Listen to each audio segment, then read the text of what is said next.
एक बार गौतम बुद्ध के पास एक वृद्ध व्यक्ति आता है। वह कभी तो जोर जोर से हंस रहा था तो कभी जोर जोर से रो रहा था। ऐसा भी लग रहा था कि वह कई दिनों से भूखा है। बुद्ध ने उसे कुछ खाने को दिया। खाते खाते भी वो कभी हंसता तो कभी जोर जोर से रोने लगता। खाने के बाद वो बुद्ध से क्षमा मांगने लगता है। भगवान, आप जो कहते हैं वह सत्य कहते हैं। मैं आपकी बातों को समय रहते समझ नहीं पाया और अब जब समझा हूँ तो समय नहीं है। जीवन को जिया भी नहीं और अंतिम समय भी आ गया।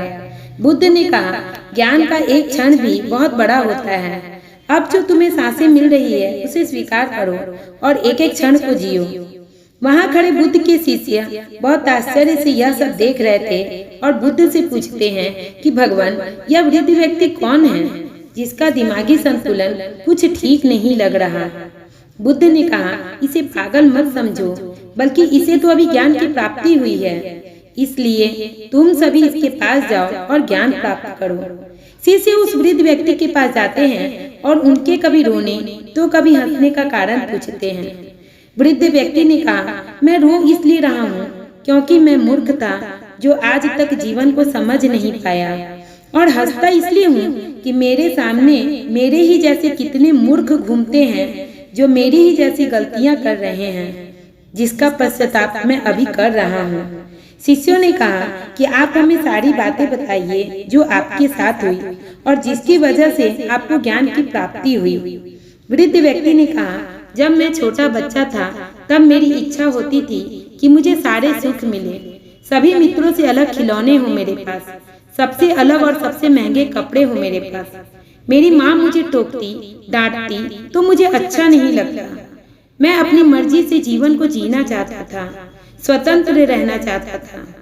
जब मैं बड़ा हुआ तो मेरी इच्छाएं बदल गई। तब सोचता था कि सबसे सुंदर घर हो मेरा, सभी दोस्तों में सबसे सुंदर पत्नी हो मेरी, नगर का सबसे अमीर इंसान बनना चाहता था। और ऐसा ही सोचकर मैंने अपने पिता के कारोबार को संभालना शुरू किया। पर मुझे अपने पिता की रोक टोक अच्छी नहीं लगती थी। मैं अपनी मर्जी से कारोबार को आगे बढ़ाना चाहता था। पिता से कहा कि पिताजी, आप बूढ़े हो गए हो, अब आप ये कारोबार मुझे सौंप दीजिए। पर उन्होंने मना कर दिया। एक दिन वो बीमार हो गए, रिश्तेदारों का आना जाना शुरू हो गया और एक दिन वो दुनिया से चले गए। उनके साथ बिताए प्यार भरे दिन याद करके रोना तो आ रहा था, मगर मन ही मन खुश हो रहा था कि अब मुझे रोकने टोकने वाला कोई नहीं। अब मैं अपने कारोबार का मालिक। मैंने अपने पिता की अंतिम यात्रा इतनी धूमधाम से निकाली कि पूरे नगर के लोग मुझ पर गर्व कर रहे थे और मैं मन ही मन खुश हो रहा था। धीरे धीरे मेरे दोनों बेटे बड़े हो गए। एक दिन मेरी माँ भी चल बसी। इधर मेरा व्यापार इतना अच्छा चलने लगा कि दूर दूर तक मेरी टक्कर में कोई नहीं था। उस वक्त एक बार मैंने बुद्ध के उपदेशों को सुना था, जिसमें वो कहते थे कि ज्यादा धन का संग्रह इंसान को दुख देता है। पर यह बात मुझे बहुत बेतुकी लगी थी। बुद्ध यह भी कहते थे कि लालच मत करो, किसी को ठगो मत, मदिरा पान मत करो। पर मुझे ये सभी बातें बकवास लगती थी, क्योंकि मुझे ऐसा लगता था कि व्यापार की तरक्की के लिए ये सब करना जरूरी है। मदिरा पान करने से हमारा प्रभाव बड़े लोगों के सामने अच्छा पड़ता है। और फिर ऐसा ही सोचकर मैं दोबारा बुद्ध के पास नहीं गया।